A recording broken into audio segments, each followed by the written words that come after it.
Felicia Michaels, my princess, voice, you has know been entertaining audiences with a Joey unique style Coco Diaz has of been provocative rocking humor comedy since the stages for 90s, all right? 15 years. With her You've seen him in tongue-in-cheek, films and she's been television, exploring but such his topics real as the patois, dynamics as of the he's fond of male-female saying, are the relationships, stories from or his as we call them past here in and the his studio, chaotic dirty views on thoughts, life that will make and this the podcast proliferation a different of the beast. sensual Raw feminist. pain and She's a little passions firecracker really rolled up, and that's why I love her, describe and this that's why you're going to love New listening. So Jersey tune in, all right? animal. Greetings to all you podcasters out there in Podcastville. We're back, bitches.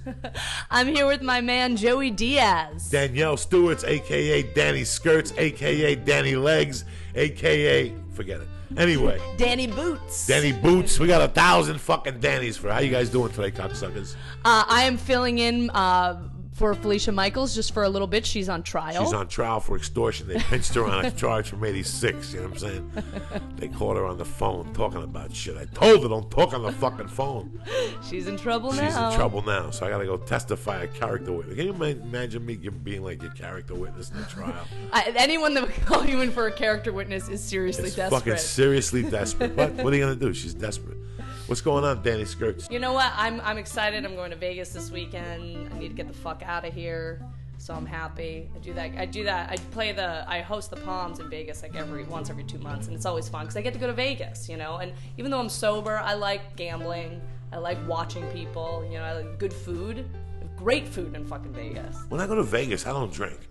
I walk around. I watch people. And I still stay out till 1. I go to my room, but since the rooms are so fucking hot half the time, even with the air on blasted, I get up at 7, I go downstairs, I hit the breakfast spots early, I mingle. I like mingle in the morning before the UFC fights, you know what I'm saying? Yeah, mingle. Sure, you gotta mingle, dog. People don't use that word no more. You gotta mingle. Sure, they always You're the last person I would think would mingle. Yeah, they always use those other words, you know, you have to, what do people network. First? Network. You have to network. Jesus. Get the fuck out of here, network. You fucking momo. It's mingle. Yeah, if you're ever like thinking you're networking, you're doing the opposite. You're a fucking idiot. Not fucking, yeah, you're not doing shit. But it was funny because sometimes you get into topics on the podcast and you think you explain it right. Then you go home and you think of the other side of that angle. And we were talking about your friend that you haven't spoken to. Yep. Sometimes how you have to make amends and shit like that. I didn't talk to my uncle for 25 years, and I talked about it on the show before. And then we started talking about 2 years ago. And then we just stopped talking again now, about 2 months ago. And it's weird how I have no remorse whatsoever. There's a lot of people I don't talk to in my life that I used to, that there comes a point that you have to shut some people off just because the relationship's going nowhere or the relationship gets severed. But it's weird how you continue your life without talking to those people, how life goes on. For years you thought that there wouldn't be life without them. And it's 15 years I haven't talked like my, some girl I grew up with, her and her husband. I was tight with them all the time. I was 15 fucking years, you know? I know. It's weird when the way life changes and evolves. I mean, I don't know. I fucking think that, like, you know, I'm not one of those people that knows how to get in a fight with someone and then make up and mend the friendship and continue it on. Like, I'm kind of one of those people that, and I wish I could, because there's a lot of friendships that I have that I don't know how to repair. But like, I've not talked to people for a while, and then we start talking again, and it's never the same. It's always weird.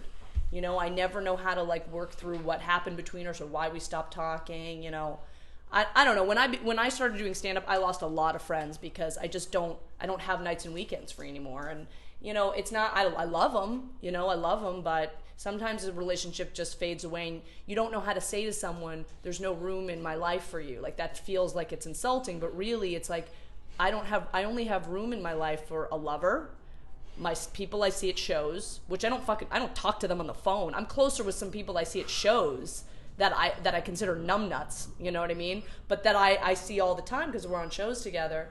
And that's it, man. And my family's a little bit. But it's tough when you get older, man. It's tough. I really do want to mend my friendship with Gina, but I just don't know what to say, you know? I really don't know what to say. What do you say? You just get off the phone and you go, hey, man, da-da-da-da-da, this is what it is. Or show up somewhere and look them straight in the face. I mean, like I said, it's just always tough to see which angle you want to do. It's funny how you just mentioned something that I love bringing up. you know, I did every job you could. I went to college, I came out, I did every job you could. I got locked up for a while. And before I got divorced, I was thinking about, damn, this 9 to 5 shit is bullshit. But when I was looking for the next career choice, I knew as a kid I didn't want to work days. Let's get this out of the way right now. I always knew as a kid that it's fucking nice out in the daytime. There's nobody around. And just something about working nights. So whatever career choice I make, I have to work nights. That's why I chose burglar. Because you got to work nights. You know what I'm saying? Yeah. My best burglaries were during the daytime. But sometimes just for occupational hazards, you work nights. It's like that scene in Goodfellas. Where you been? I haven't seen you. Ma, I told you I'm working nights. You don't have no fucking job, but that's what you do. You got to be out at night, hustling, selling coke, whatever the fuck you do. Let me close this real quick. And it's so weird how... I'll do it. It's so weird how I chose stand-up. Part of the reason why I chose stand-up was A, you work nights, B, you traveled, and C, you worked weekends. And you avoided weddings and all that shit. You know, and once people get it through their head that you work weekends, it really shuts you out to them. Their lives become, because let me tell you something, I get invited to let's pretend I get invited to 10 things. I can't lie to you. I don't want to go to any of them. Right. Like, I don't want to go to any of them. Like, there was a time when you're 20, you love going out on the weekends and you could party till Sunday and then Monday go back to work. That's fucking great. There's comes a point in your 30s where one Sunday you just wake up and go, fuck this shit. I ain't going nowhere. And people get pissed at you for a week and then all of a sudden 3 more months go by and it happens again. You just shut down on a fucking Sunday, or it could be a Monday. You just shut down. You just wake up, open your book, and go, I'm not coming into nothing today. Right. Yep. And you lie and you sit at home and you don't want to leave the house. And then finally you figure out one day, you go, holy shit, it's not that I'm lazy, it's that my body's shutting down. My mind is shutting down because I'm doing too much. And I don't know what age it is. Maybe it's like 32 or 36. And all of a sudden, the energy you have, like I talk to friends of mine that are fucking in their late 40s and they have kids. And they got to work all week. And every Saturday, they got to run around this town with the kids, go to parties and birthdays. And on Sunday, it's a fucking day of madness also. And I know that I sit there on a Saturday and go, whew, thank God I don't have to do shit. I don't know if because I got to talk to people on stage. I don't know if because my mind is stressful. Now, I know Fridays, unless I'm getting an envelope, I'm in bed at 8:30 at night. Like at 3:30, I shut down. Once I walk in a Friday afternoon, it's 3:30. I know that's the last of my runs. I don't have to get on stage till Saturday night or something. I just fucking end. My body just drops. And it's amazing how I feel for people that have to fucking go 8-9 days a week, like just straight. That's fucking tough. And I do it. I'm a mental hustler. You know me. I get up at fucking 5:30. I'm lighting candles. I'm cutting chicken heads off for Santeria. I'm making breakfast. I walk my wife to work, and my morning starts. But man, I just can't do it no more. So when I picked stand-up, it took me out of that realm I hate doings, which I fucking hate weddings. I fucking hate that shit. That whole lifestyle of weddings. You know, since I didn't have that family thing as a kid, it's very rough for me. Like there's people that you get married to or date that on Sundays, their families do something every fucking Sunday. Win, place, a show. These cocksuckers get together and they grill and they drink beer. And there's one Sunday that I like Sundays for myself. I really do. I'm an only child, so I like to party. The least the people, the fucking better. Like you got a closet. You got a closet? I'm fucking good. I ain't fucking, what's that thing, schizophrenic? You can't put people in small spaces or whatever. Right. I don't give a fuck. Yeah, fuck all that shit. Leave me in there with an iPod, with music on it, a bag of weed, and fucking a book or something. I'm good for hours. You won't hear a peep out of me. You ask my fucking wife. You won't hear a peep out of me, dog. Then I come out, once I get 23 bong hits in me, then you got to come out and talk to somebody. You know what I'm saying? Then you got to talk to somebody. But it's amazing how when I incorporated comedy as a career choice, that was part of it.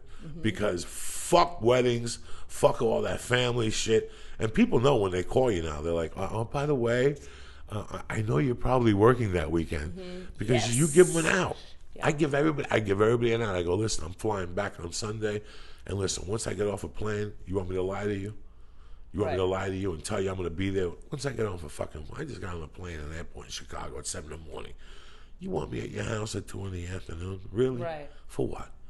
And they'll say, oh, I understand. Some people don't understand, so they move on. Right. Some people don't get that shit. No. Oh, you get off a plane, come right over. Wait, whoa. What about the 2 shows I did Saturday night? What about the people I got to talk to Saturday night? What about going back to my fucking room Saturday night and not being able to go to sleep now because I got insomnia, because I'm out of weed, or whatever the fuck excuse? You can never fall asleep on Saturday night. Right. The earlier the flight, I can't fall asleep. I'm thinking about missing the flight. So now they want you to get off a plane and be bozo with a fucking clown. Come over to their house. And I usually just tell people, I'm flying back, guy. Mm-hmm. I could lie to you and tell you I'm going to show up and everything is going to be jingle jangle, but trust me, I'm going to go home, smoke a number, play with my cats, and you're done. But you know, women, especially with weddings, a lot of my girlfriends, to them, their wedding is that big show. Like, it's just that in their minds, you don't miss their wedding. It's their day. You do whatever you can. It should be a priority. And and the thing is like, I don't buy into that stuff. I don't, look, if you want to get married, more power to you. I respect people who can get married, stay married, do it, whatever. It's just, I've been to so many weddings that by the time I've even paid off their gift, they're divorced. You know what I mean? And not to say that I don't want to, whether you're going to get divorced or not should have bearing on whether I go to your wedding, but it's just, after you go to 20, 30 fucking weddings, and it's just like, let me just take you guys out for brunch. You know what I mean? I don't want to be there, sit there, talk to a bunch of with people I don't fucking know, wear something I'm uncomfortable in. I hate it. I work weekends. Yeah. I work weekends. What do you want from me? Well, you don't understand. This is the biggest weekend of my life. Yeah, I know, but guess what? It's rent week. This is the biggest weekend of my fucking life. Mm-hmm. And then I like the people that invite you to weddings where they're getting married somewhere else. That's balls. Oh, yeah. Like, I'm going to Hawaii. Are you fucking crazy? Have you lost you can't get married at the VFW in the Valley? Right. What, you don't suck dick no more? If you're going to get married in Hawaii, fine. But don't expect me to come. No, unless you pick the tab up in the room and everything, then I'm coming. But if not, and we've talked about this on the podcast, because this is the reason why there's two. And it's weird. I'm not even lying to you. I wish I was lying to you. I could count, beside my weddings, I could probably count the amount of weddings I've gone to on one hand. Like, I went to a cousin's early on. I didn't like, and one thing about weddings is I seen them for what they are. They're a social event. That's it. Nobody gives a fuck if anybody's in love. The bigger the wedding, nobody's in love. Mm-hmm. The more you got to spend to prove to people, that means there's no fucking love. Mm-hmm. The shittiest weddings I've been to, the people are still together, and they go hang out on the weekends, and they go to fucking family fun, and they rent a tube and float around on the weekends. You know what I'm saying? 20 years later. The people that had the extravagant weddings, that's why all these celebrities, they kill me. We love each other, and they bang glasses. The little black fat fuck from fucking The View. What's her name? The one that got fired with the big eyeballs. She had the big wedding. The best one was a little Puerto Rican chick from the Comedy Store that got on Desperate Housewives. Eva? Eva with the basketball player making out, inviting all these people. Look, gone. He's fucking some fucking ratty chick on the side. Mm-hmm. So instead of worrying about your wedding and all this extravagance, you should have worried about fucking him falling in love with your pussy, and that's it. I feel with weddings, people go in the wrong directions. Let's just get your motherfucking priorities in order. Weddings and funerals drive me the fucking crazy. Mm-hmm. I don't know what it is. They drive me crazy, Danielle Stewart, because that's what they are. They're a social gathering. Nobody gives a fuck about nothing. They sit there at a funeral and they cry, and at the end of the week, I just went to a funeral. I went to Jersey. It was a social gathering for me. Mm-hmm. I went up to the body, I said some half-ass fucking prayer, and I started hanging out with my boys. I knew all my boys would be there. I caught up with them. It's just amazing what social events are. And I'm not going to fucking miss a week in Vegas with Danielle Stewart to come to your fucking shit-ass wedding. Right. I don't even know what I'm talking about. I'm stoned to the gills. I'm with you, man, because I believe me, I feel the same way. I really do. And if I were to ever get married, which I don't think that I will, but if I do, it's going to be so fucking simple. It'd be an elope situation, or it's going to be like, you guys show up at my house, we're getting good food, I'm wearing a white slip dress, and we're going to call it a fucking day. That's exactly what I did. I love that. I did professional. Because I can't tell you how, even the couples that I know that are really good together, when the woman goes bazonkers over the wedding, that's a year of planning where she is not invested in the relationship. It's like, I don't have time to listen to you and connect with you sexually. I'm dealing with our monogram napkins and our appetizers and our cake and who's going to sit together. And, you know, you just can't. And meanwhile, you're not sucking dick, right? Which is the main patois while we're together. Right. You know what I'm saying? Right. I took you to dinner, you sucked my fucking pole, you licked my nutsack, and I was in love after that. Yeah. Now you're asking me what color fucking chair do I want? Sperm. That's what color fucking chair I want. And that's what some women forget. Sorry to get emotional, but let's get to it because we have a lot of female listeners. Do you feel you have little breasts? No, not anymore. Do you feel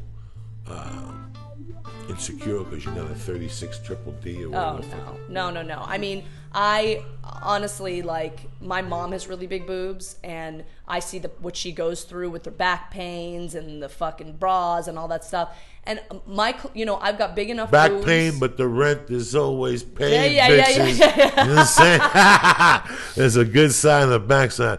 I got back pain, but bitch, my rent was always paid on the first. You know what I'm saying? Well, my mom's got big boobs and long black hair, and she's never had a problem with men. You know what I mean? But yeah, I mean, my boobs are big enough that, like, I have boobs, but they're not too big where I don't fit into clothes, you know? My boyfriend loves big tits, and sometimes I get insecure because I know he loves big fucking double D boobs, you know?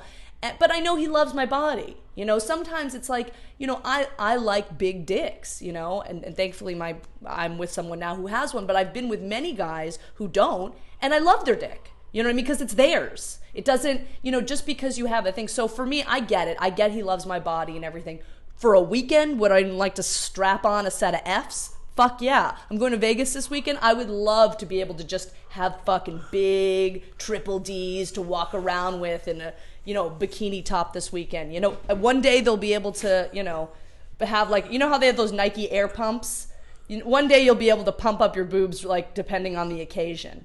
You know, because on the gym, I'd like to pump them down to A's, you know what I mean? Because I'm running. I don't want them flapping in my face. But, you know, if I'm going to Vegas, I want them to be bigger. So maybe, I like when a woman in Hollywood has natural breasts. Mm-hmm. That means a lot about the woman's character. I mean, like when a chick just keeps her little titties in Hollywood and she becomes a star, I respect them even more. Yeah. Because they didn't fall. They didn't fall to the whatever. They believed in what their fate was. They didn't just get, and I have nothing against fake tits or women who get fake tits. I'm just telling you about how I feel about an actress because it's so easy just to go get fake tits. And the pressure to do it, too. It's so easy just to go get fake tits. So I admire you, you know, because a lot of people a lot of women just say, fuck it. I'm going to get some Barbie or titties, put some titties on with a big vein running through them and shit, and get out there, motherfucking shake that ass. Your rent will be paid, but I think it puts you into another category. And a lot of women have breast implants, but they're tasteful. Yeah. And I can't tell. I can't really tell. That's why I ask. I just can't tell. Right. I'm one of those fucking momos. I would be embarrassed to get caught looking. You know what I'm saying? Unless you have your shirt off, then you gotta look. Right. But it's really weird when I see an actress or somebody that has little tits or something or small breast. I look at that woman, I'm like, you know what? That woman went to the mirror one day, looked at herself in the mirror and said, fuck that. I'm a beautiful motherfucker. And this is how I'm showing up to the dance. Fuck Cinderella. You know what I'm saying? So I always admire that in a woman, that quality. And like I said, I don't care if you get fake tits, but just the not having. It's like... but just not Coco, like, you know, Ice-T's wife, Coco, those things are crazy. Like, you're right, tasteful. Once you go past a certain thing, you jump yourself into a different category. Now, all of a sudden, it doesn't matter. You're labeling yourself as, like, this is where my self-esteem is. You give off a different vibe. Yeah, it's like guys who shave their entire fucking body, you know what I mean, and work out at the gym so much that they're, like, swollen and ripped. And it's like, I don't know, I can't, you know, I like a nice body, but I can't take that seriously. But 9 out of 10, those motherfuckers are hiding a little dick. Oh, yeah. All that to hide a little dick, not even from the steroids. Before the thing happened, there's got to be something that's not right there. That's why I was telling Felicia when I was a kid, I did a couple steroids a couple times because my friends were doing it. And that's the worst I felt about myself, doing steroids when I wasn't a professional athlete. Because I always felt that I was like, Why am I, like, you're cheating the public? Like I'm cheating women or something like that. And I have a nice dick and a nice set of balls, and that's why I even felt worse, because it was like a surprise. You know what I'm saying? Right. Chubby doesn't have it going on, but I'll tell you what, he does have it going on. You know what I'm saying? It's a surprise. When a woman's got big titties and she comes out, you're expecting the pussy to have like flames and shit, midgets flying out of it. And most of those girls, their pussy smells like a foot, or they're just not good in bed, or, you know what I'm saying, they cry when they suck your dick. And you get a chick with natural titties, you know what I'm saying, like those little funnel titties from the 7th grade, when they're just about to bust out. Those chicks will rock your world. You got to dial 911. The ambulance got to come get you because your back isn't, you're leaving there with acupuncture in your fucking back and a voodoo doctor over you. What happened? You ran into some pussy, bitch. Some little titted pussy. You ran into some little titted angry pussy. She's been angry for 12 years that people have been calling her a 2x4. So now she's going to take it out on you, motherfucker. And she'll fuck you to death. Those skinny chicks with no titties will fuck you to death. And big feet. Like a size 11 shoe, they'll fuck you to death, those little skinny chicks. Dude, I went to a birthday party not too long ago where they had a woman there who talked to the dead. Do you believe in that shit?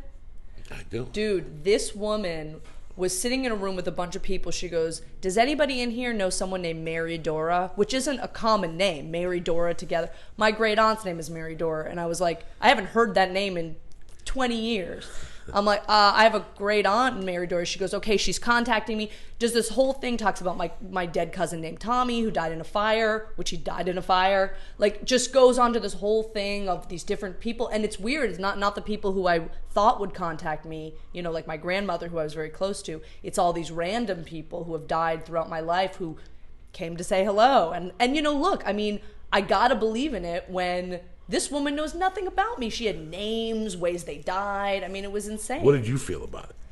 It made me cry. It moved me. It's very warm when somebody's telling you, isn't it? It's a very warm feeling. It is, because you can't, you know, you have to believe it, and also to know that those people are, you know, those spirits are looking after you in the afterlife, you know, like you just, you know, that old joke of like, oh, I hope my grandmother isn't watching me masturbate type of thing. You know, I gotta be honest, didn't masturbate for a week and a half after that, you know, because I was like, I don't want my cousin Tommy, you know, like if he's in the room, you know, I don't know. Wouldn't that be great to get to heaven and your cousin pulls you over and go, you jerked off a lot as a kid. Yeah. But it's really funny. What did you really think about it as a straight side? Like, were you moved? Did you believe in it? Did you believe what this lady was saying? Absolutely. Did you go home that night and trip on it for an hour and trip on it the next day? Oh, I tripped on it all week. You know, I called my mom because, you know, there was nothing she told me that, you know, was like life-changing in terms of like new information, but by proving to me that she did have access to these spirits by information that nobody could have known, it strengthened my faith in like the afterlife, a higher power. I believe very strongly in higher power. I'm not a religious person. I'm a spiritual person, but I do believe that there's something, you know, a spiritual side, and like that really just kind of strengthened it. And so like if there is a God or isn't a God, at least I know that I have, you know, relatives who are taking notice in my life, who are, you know, insisting on having a presence in my life. And, you know, if nothing else, they're watching out for me, which is what the woman said. She said, you know, Mary Dore, your great aunt, is looking after your creative career. She wants you to, you know, pursue your dream. She looked after your mom's creative career, and she's doing the same for you. And, you know, that just really made me feel taken care of, and it made me feel relieved. You know, that's really what it did. So you believed? Absolutely. You believed? Yeah, definitely. And I believed in, I'm open-minded. My parents what were you are raised? hippies, Were you raised anything? Jewish. Jewish. But my mom and dad are both hippies, so I was also raised, my mom didn't know what to do with me. I was unexpected. You know, she had me at 33. So she threw me into Jewish religious school because she's like, I don't fucking know how to raise. You know what I mean? She was like smoking weed. Like she was just a hippie doing coke. Like she just threw me in to a Jewish school. But I was raised around astrology, Aleister Crowley, fucking like all this mystical shit. So I always believed in like spirits and the universe and all that kind of stuff, even though I was singing, you know, Adon Olam every day at school, you know. I always believed in spirits because my dad died when I was 3, and I've always felt a certain type of warmth. Like I've always felt something, you know. And then, you know, I'm Cuban. When you're Cuban, you always have some type of Santeria in the house. And Santeria could be used in a good way or a bad way. And then there's another form of it that's called espiritismo, which is a person passes a spirit, and that spirit talks to you. And listen, I'm the fucking devil. You got to prove yourself to me. You know, I'm old school. That's great. You're a psychic. Give me the 3 winners of the track tonight. If you can't do that, this conversation ends. You understand me? If you know that much, give me the fucking 50-1 odds at Santa Anita right now. Me and my girl, fucking Danny fucking Skins, will go up there and rock their world. That's a psychic to me. Right. Nobody's been able to do that. So until that happens, but when I was around, and I've told this story, and it's in my one-man show, that when I was a kid, there was this lady that we used to, I think I said on the podcast, but I'm not sure, about this lady that we'd go to her house and blah, blah, blah. And my mom had this bar, and this guy would come and shake her down. Cops always came in. And they would come and pay her. And then this one night, this cop would keep come and abuse them.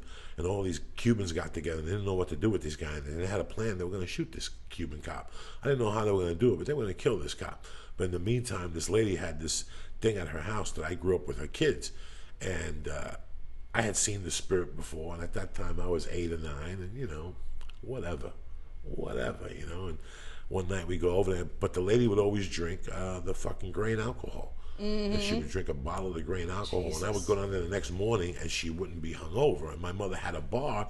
And I would watch my mother drink 3 shots of whiskey, and she would be hungover. So I couldn't figure out how the fuck this lady would drink this grain alcohol. And then she would do the ceremony again, and I watched the label to make sure that she hadn't cracked the label and filled it up with water. Because you know me, I'm an old bar guy. My mom used to teach me about all that shit, people cracking labels. So this one night we go over there, and ladies fucking drinking the grain alcohol, spitting it. They got the candles out. They got some other people there. Her kids are there. And I'm there with my mom. I got to be about 8. And she comes over and asks my mom that she has a problem. And she takes this white fucking dish, and she takes a candle and lights the candle, like under the dish, moves it around, and shows the dish. And it was like an image. The same thing the Mexicans do with a fucking tamale. Yeah. And there was an image. And she goes, "This is the person that's bothering you?" My mother goes, "Yeah." And she took the dish and broke it. And she goes, "This guy will be done in 7 fucking days." And sure enough, I'm 8 or 9. I'm like, fuck this lady. There'll be an extension. You know what I'm saying? I'll be getting a call soon with an extension. Right. And sure enough, you know, I don't know, maybe a week later, I'm at school. And I went to school in North Bergen. The guy got shot in Union City. But I didn't know. But the teachers were talking about something that happened last night in Union City. It was pretty serious. So when I went up to my mother's bar that afternoon, all those people that were there 2 weeks earlier were there celebrating and drinking and getting fucked up. And I'm like, what happened? Is that true? And they're like, yeah, they killed that fucking cop last night. So I got on my bicycle and went over there. And they fucking put 1,000 bullets into this guy with a fucking machine gun. But the story gets even trickier now. I move on with my life. I don't think nothing of this, right? They killed them. I felt guilty about it. Maybe I knew the answers. It's not something you can tell somebody and they're going to believe. So I didn't say nothing. For years, I didn't say nothing. My mother dies. Life goes on. I move on. I go to prison in 87. I come out in 89. I got to get a job because I'm in a halfway house. So I go to Fisher Honda in Boulder, Colorado. And I had an interview with the used car salesman, the new car salesman, and all this shit. And I'm finally, they're like, you know, you have to interview with this used car salesman. As a matter of fact, he's a Cuban guy. So I'm like, wow, another Cuban guy in Boulder. Whoa, holy shit. So sure enough, the guy comes out. My name is whatever. How are you? And I go, you Cuban? He goes, yeah, I was born in Cuba. And I go, are you from Union City or Miami? He goes, I was from Union City, but my father got shot when I was a kid, so we had to move to Virginia Beach. And I asked the guy, I go, was your father? I'm like, really? How did he get shot? Was he like, because I knew a lot of people who got shot too. Right. And he's like, no, my father was a cop. And my fucking, the neck hairs. So for years, I held that story in. For years, I didn't repeat that. I was like, when he told me, like, my neck hairs got up, and I didn't get the job because I did a background check and I was fucked anyway. But it was funny that after 20 years, this kid came back into my life as a reminder. So I believe in all that shit. I believe in God. I believe in Jesus. I believe, because I know you got to believe in something. I also believe, you know, I was in Boulder for years, so I also respect the Buddhist religion. I respect the fucking Jewish religion. My faith is a bunch of religions put together. It's like Kajikembo, which is a martial art, has judo, jiu-jitsu. I'm the same way. I got the Santeria, I got the Catholicism, I got the Buddhism, I got the fucking Jewism, and I put it all together. And it becomes mad flavor. Yeah, that is mad flavor. Science, bitches. I'm in AA, and for me, that's my religion, which is really a combination of a whole bunch of different religions. But I think you do have to believe in something. You know, anybody who is a certain religion seems to be, or believe in something, seems to be cool. It's the atheists that always kind of wig me out, because they seem more angry. They're just like, fuck it, I don't, you know what I mean? I mean, even an agnostic is fine, where they're like, look, I don't know what's going on. But people who firmly believe there is no God and everything is like created by man and stuff, it's like, I don't judge you. I just wonder how you deal with when the really intense thing happen in life. That's when I go to my spiritual stuff. You know, when I'm going through a really hard time and stuff, if I feel like, you know, everything's on me, that's when I get like really, that's when I crack. You know, I gotta have some kind of something that I'm like, okay, someone else is taking care of this, or someone's gonna intervene, or someone's looking out for me. You know, I gotta have that. I think everyone needs something like that. It's crazy. How long have you been in AA for? 7.5 years. No shit. Yeah. Congratulations. How long have you been clean for? 7.5 years. Congratulations, Doug. I didn't know that. I thought you just got clean a while ago. It's funny because I've always had pros and cons about AA. You know, I've seen some fucked up shit, but I've also seen some good shit, you know? Well, it's a cult. It's a cult, and they brainwash you. I mean, people say it's a cult, they brainwash you. That's absolutely correct. And you know what, motherfucker? My brain needed washing. Okay, yeah. You know what I mean? You accept it, but it's funny because my friend's wife just died, and one of the kids called me that night, and he said to me, you know, just a couple of our friends fucking showed up. It was bullshit. Where the fuck are these people? And he goes, I go, who went? And he goes, you know, about 300 people from his AA, because he's been in AA for like 10 years. And it just showed me that there is a lot more. It is a fellowship, and since everybody's had a little pain in their heart, they do. They show up. Oh, they yeah. show up. They Dude, show up. If you say I'm moving, if you're in a meeting, you go, I gotta move this weekend, 30 motherfuckers will show up at your house. Not one of your regular friends who you've offered to buy pizza and beer for will show up. But the AA people will show up at 7 a.m. not expecting shit with 2 fucking trucks. It's just like they're the most loyal people, and they really do believe in sticking together. And yeah, it works because it is like a community. And in that way, it is a church. In that sense, the reason why people like to go to church and they have their church groups, to non-religious people like myself, I always think like, oh God, church group. But after being a part of a fellowship, I see what the appeal is to a church group. Now, I'm not a Jesus person, so I would never belong to a church group, but it's the same thing where you have a community of people who all have similar beliefs, who want to love their fellow man. You know, you can't love, I mean, some people love everyone. Good for you. I hate most people. You know what I mean? I even hate people in my fellowship, you know, but at least I can understand that they're in the same life struggle as I am, and I can have respect it. Right. The same thing I feel about comics. I can respect what you do. I don't have to like you. I probably don't. You know, I'm a very private person. I'm a one-on-one person. I don't like big groups. I was just at a party on Memorial Day over the weekend. It was like 50 more than that. It was probably like 100 comics. You know, and I like all of them individually pretty much, but collectively in the same place. It's a fucking nightmare, is it not? Is. It's a fucking nightmare. Oh my God, I just wanted to. It's a fucking nightmare. It is. People have no idea. You know, when I first moved there, people would say, man, I don't know why America just doesn't make a movie with Eddie Murphy and this guy and put like 20 comedians in one movie. Because your head would blow up with stupidity and nonsense. Yep. It would never fucking end the abuse that you go home with.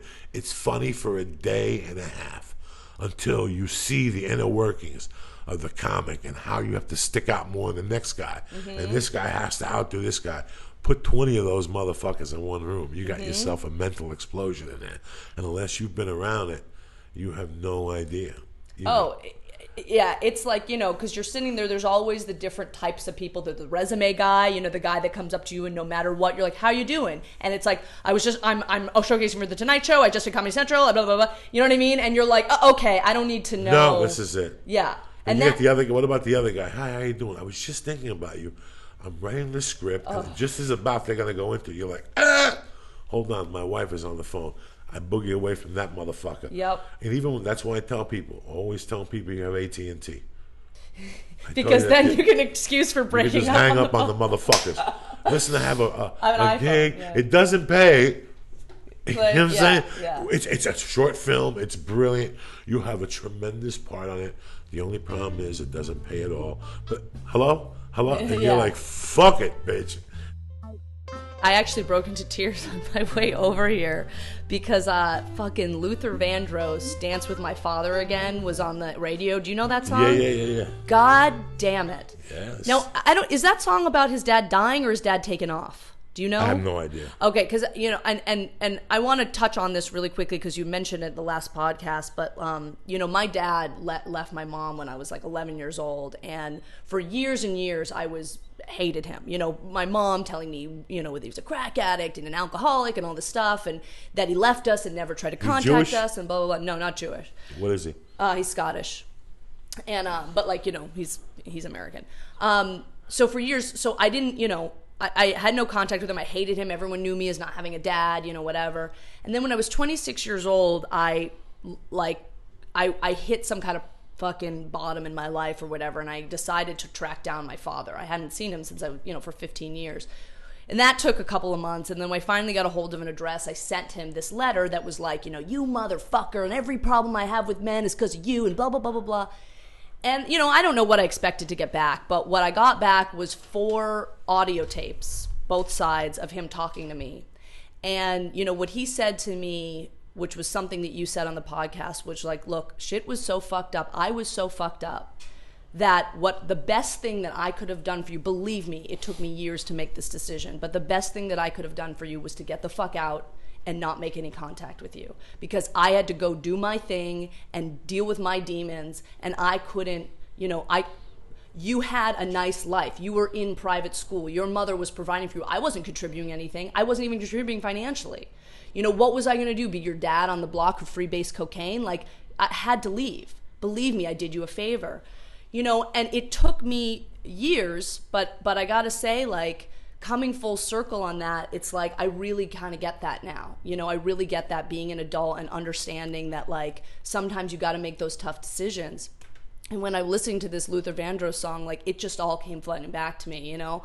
Like, just that, you know, I mean, I never danced with my father, but I have a lot of, my dad was like the one that took us out to play sports, and like, he was very much like the good time dad, you know, when my mom was like the disciplinarian. And when he left, it was like no fun and games anymore, you know? And I missed him, and I resented him for not being there anymore. And what I didn't realize is that life had evolved, life had changed, and he couldn't be that for me anymore. Shit had gotten fucked up, you know? And I don't know, man. I just really feel like, you know, a song like that, artistically, you know, we were talking about live performance, and now I'm just talking about content on a song. Like, when you can bring something up like that in a 3-minute song, that you really, like, every word he said, I got, you know, and it's like healing, but it's also like moving. And I don't even like fucking Luther Vandross. But let me tell you the story from where this goes.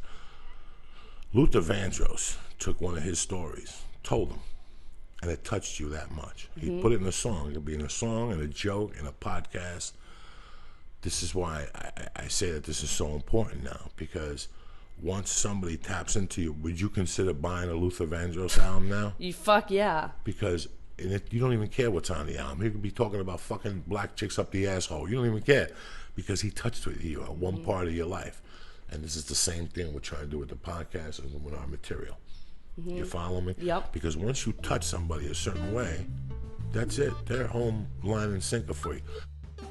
Because you went to see Prince last night, but you couldn't sleep last night. You couldn't fuck last night. Oh, God, you couldn't do nothing, because that's what it's like to get inspired. I remember when I first got into stand-up comedy, I was living in Seattle, I was working out up there, and I was friends with him. I've been friends with Doug Stanhope even before he got popular. I met Doug Stanhope in Boulder in '91 before he was an open micer. So nobody could tell me no fucking Doug Stanhope stories. That's why I just giggle. Like, I know Doug before Evening at the Improv. And, you know, it's funny how in '96 I was doing all this shit up in Seattle, and he came to Seattle after he won San Francisco, and I watched him. And I couldn't do comedy the rest of the weekend because it was one of the best live performances I had ever seen, ever. I've seen, you know, Prince, I've seen all these people, But Doug Stanhope, and I had seen Seinfeld before, I had seen a couple comedians, but this was a different level. He put performance art out there. Even as people were walking out of his show, he was yelling at them, going, "Hey, where you going? You missed my tit fuck joke." Right. I mean, just the whole patois of how it was going. And Danielle, you were talking about going to see Prince last night. That's how we got in this conversation. You guys just happened to cut into our conversation, bitches. So what happened? What did you feel? I mean... It was unreal. I mean, I'm like I was telling you, I'm not a concert person at all. And when my boyfriend got tickets for Prince, I was like, Prince has so many hits that even if you don't like concerts, you're like, of course I want to go see it, you know? This fucking guy, I mean, it took me to another level. It made me feel small. And we were saying before, like as a performer, when you go and you see somebody perform like that, you really get it. Like when I saw fucking George Michael or Poison or whatever when I was like 15 years old, I was like, oh yeah, the songs, but it didn't move. I wasn't rocked. You know what I mean? I got fucking rocked last night.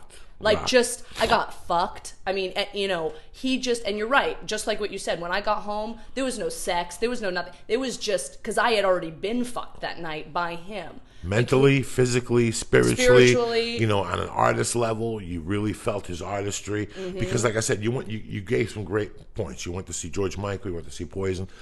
Let me tell you something, Prince has been in it for fucking 35 years. I mean, since 80. It's now, whatever, it's like 32 years or whatever. But just you see the growth. Yep. You see the growth, you see the self-confidence that even though this song, you might not know it, I'm going to rock this motherfucker.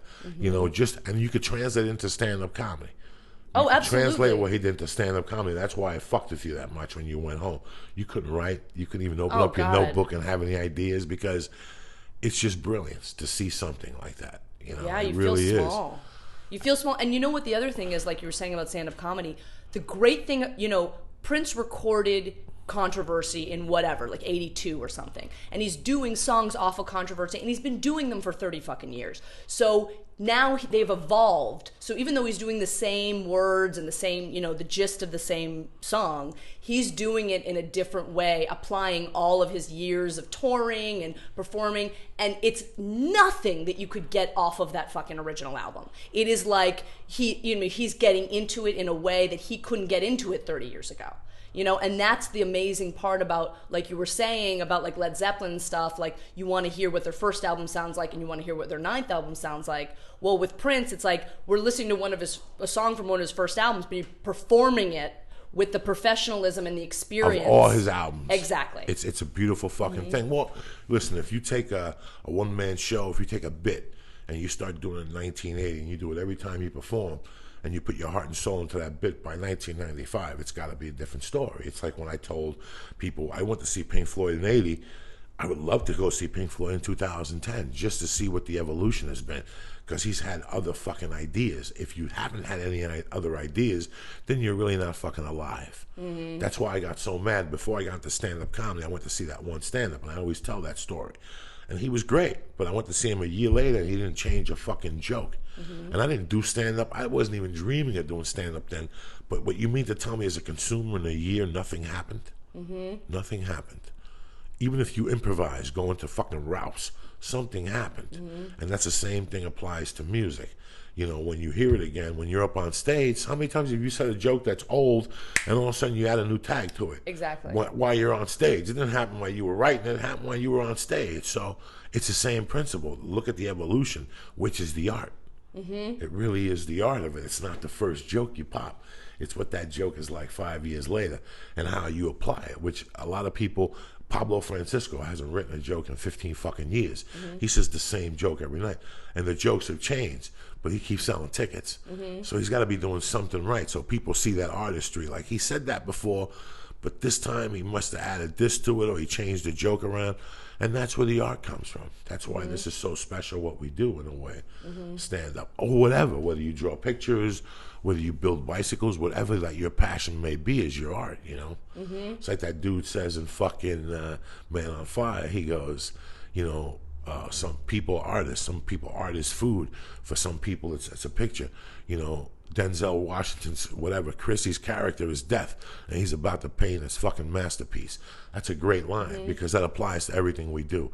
It's art, you know what I'm saying? So, yeah, and I mean, I just, I really, it makes you feel small seeing something like that happen on stage. And I gotta say that, like, it really did make me realize, like, what goes into some, like a well-rounded artist like that, because it's not just the songs, it's not even just the performance. Like, I remember when I saw the Rolling Stones, not even that long, maybe 10 years ago, but they were old as fuck. Great, though, great. But holy shit, great. Did That's Mick Jagger at what, 60 years old, fucking get up there in the skin tight pants, sell it like he was 22, like he was 20 he didn't give a fuck, Mick Jagger. It was unreal. And it was almost better, I would think, even though I didn't see, obviously wasn't alive when the Stones first hit the stage, but to see a 60-year-old man with that much sexuality and fucking, chutzpah, as the Jews say, still at that age, man, that's like, that'll move you. And the whole time you're watching the Stones, they're singing, the songs, you're giggling, you're clapping, but they're selling the party to you. Mm-hmm. They're selling that particular, because all their albums were parties. When they made albums, they went to Jamaica, they went to England, they taped in Spain. So it was that party, and they resell it. They reopen up that fucking scab and take you in there. It's amazing when you see, and it could be anything. It could be pictures. Like I said, it just could be anything. We're just talking about music. I like movies. Sometimes somebody's performance in a movie, which nobody else is watching. Mm-hmm. Everybody's watching Zach Galifianakis. I'm watching that other guy. Right. That's not saying much, that you still see on the screen, and he still has power, but he ain't saying much. That's the motherfucker in the room right there. He ain't saying nothing. You still can't take your eyes off him. Mm-hmm. Everybody else is talking. You're supposed to be watching him. But that little motherfucker in the corner, and he's like potential energy. The scene ends. Right. And he did nothing, but he held you. Right. And that's the fucking art. That's why I talk about trains, planes, and automobiles all the time. They went to John Candy and said, we got this script, I'll do it. And then they went to Steve Martin, and Steve Martin's like, I'll do it, but John Candy's going to blow me out of the water. He's like, John Candy is the fucking thing. He's the one that they're pushing. Mm-hmm. How am I going to do this? I could do this two ways. I could bang him, or I could play off him and steal the fucking movie. Watch Trains, Planes, and Automobiles. John Candy's brilliant, but Steve Martin steals the movie because it's how he applies it. And John Candy could never do that. No. You know what I mean? That's John Candy, at that time in his life. Right. Because that comes from age and experience. Mm-hmm. That comes from experience saying, you know what, I'm going to sit back, but I'm going to do little things in this that's going to steal the movie. And that's a well-thought-out actor. That's just not a blockbuster movie. That's a well-thought-out, planned actor. He's seen the arc in it. He attacked it. When you see Gary Oldham, he's very methodical like that. He attacks a script, and he gives you the best in the middle, but then he saves some for you in the end. And Romeo's bleeding. He don't say a word at the end. When he's waiting for Annabella Sciorra, he don't say a fucking word. And you're sitting there feeling what he's saying, and you're like, this motherfucker. I see him in front of Starbucks on Ventura. I go up to him, I'm like, you're a bad motherfucker, dude. You know what I'm saying? The end of Romeo is bleeding. I mean, and Dracula. It's just certain people that they sit down and they think about this thing methodically. Mm-hmm. For years, everybody said De Niro. Fuck De Niro. He can't do what Gary Oldman does, dog. Well, he doesn't have the same range. I mean, I've seen Gary Oldman play a pimp in fucking True Romance, which was unreal. That he was great in that. And then he played that nerdy guy in what was it, The Contender with Joan Allen. He played like a traitor sort of politician guy who was so soft spoken. He didn't say much. But just by his pauses and his mannerisms, you got the sense of the character that he was. And that is an actor that, I'm not saying that Meg Ryan isn't an actress. Give her what she's a Britney Spears, you know what I mean? Like, she plays the same thing. Even De Niro, who I love, he plays the same character. With someone like Gary Oldham or God, I'm blanking now. But anyway, you get the sense of like a major range of an actor, and those tend to be the ones that kind of fall under the radar a little bit. They're the ones that don't win the huge Academy Awards usually. They're the ones that are the supporting actors or whatever. And it's like you were saying earlier about how music today, the musicians don't get music, like there's not longevity, there's not. And I gotta say, it's sort of indicative of what's happening with comedy too, which is that you gotta, selling out is like, the way to make money and get the fame is selling out. And, I think in this consumer society, people go more towards that direction. They listen to producers, they listen to their managers, they listen to their agents. They go, you got to put out a different product because I can't sell this. When the actors like, Todd Oldham or whatever are going like, I'm just going to fucking show up and be my, like, or even what Steve Martin did, like, that's bold to be like, I'm not gonna sell out. Like, I'm not gonna be the star. I'm not gonna be whatever. I'm just going to make this the best movie it can possibly be. You know, and that is, to me, ballsy, because I know as a comic, if you're doing a bit and it's not a crowd pleaser, you know what I mean? Sometimes you wanna fucking get rid of it. You know, you're just like, I mean, it's a little, your whole act is fucking so awesome, and you get and connect with an audience and just have them in the palm of your hand from the second you get on stage. That's very rare. I don't know, and I can't think of any other comic that's like that. I'm not trying to suck your dick, I'm just saying. But as like, for me, it's like, if I have a bit and it's not awesome, I tend to get rid of it, you know? And I find it to be such a, like, I'm so in awe of people and artists who can go, I'm not going to sell out. I love this. I love what I'm doing. I'm not the star. I'm going to keep doing it. You know, and that just that's what really blows me away.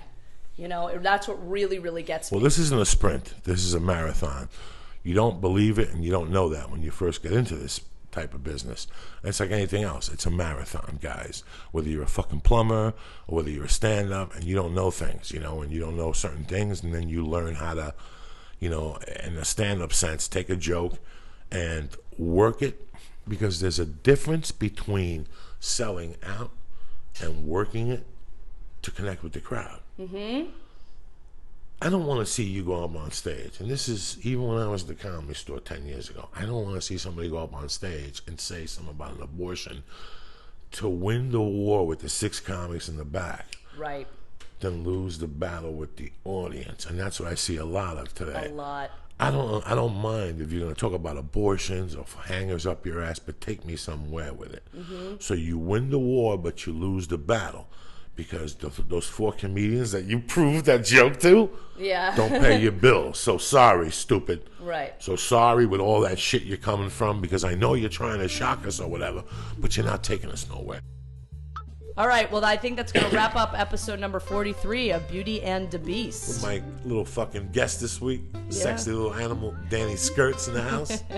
Well, by the time this goes up, I'll be well in Vegas, so wish me luck, motherfuckers. You got anything going on this weekend? I got Ugats. Good. Rest it up. No. I'm in Winston's and Ocean motherfucking Beach, so we'll talk about it on next week's podcast. All right, you got it. Everybody stay real. Stay black.